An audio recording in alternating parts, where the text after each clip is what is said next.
Hi friends, வாங்க இன்றைக்கி என்ன செய்ய போகிறோம்னா நண்டு கிரேவி செய்ய போகிறேன்.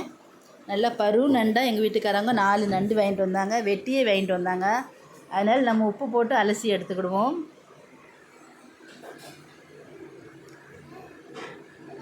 நல்லா கழுவி எடுத்தாச்சு. ஒரு சட்டி காய வச்சு 4 ஸ்பூன் எண்ணெய் ஊற்றிருக்கேன். 1/2 ஸ்பூன் பெருஞ்சீரகம், 2 பரும் பல்லாரி வெட்டி வச்சு சேர்த்துருக்கேன். நல்லா கிண்டிக்கிடுவோம், நல்லா வதங்கட்டும். 1 ஸ்பூன் இஞ்சி வெள்ளைப்பூடு சேர்த்து வதக்குவோம்.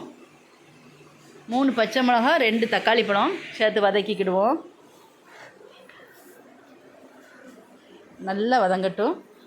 கொஞ்சம் மஞ்சத்தூள், 2 ஸ்பூன் வத்தப்பொடி வந்து சின்ன ஸ்பூன், அதனால் 2 ஸ்பூன் சேர்க்கேன்.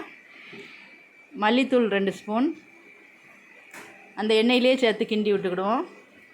இப்போ நண்டை சேர்த்துக்கிடுவோம். நல்லா ஒரு பெரட்டி விட்டுக்கிடுவோம்.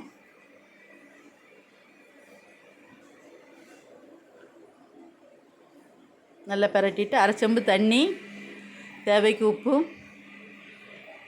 கொஞ்சம் மல்லியில சேர்த்து நல்லா கிண்டி விட்டு மூடி வச்சுருவோம். ஒரு 20 நிமிஷம் ஆகட்டும், வேவ நேராகவும். வெந்துட்டான்னு பார்ப்போம். நல்லா வெந்துட்டு சூப்பராக வெந்துட்டு மனம் என்ன மனமாக இருக்குது, கம்மன்னு இருக்குது. இப்போ இந்த தண்ணி மட்டும் நல்லா வற்றணும். இன்னும் ஒரு 5 நிமிஷம் ஆகட்டும், தண்ணி வற்றணும். நம்ம பொடி திரிச்சிருவோம்.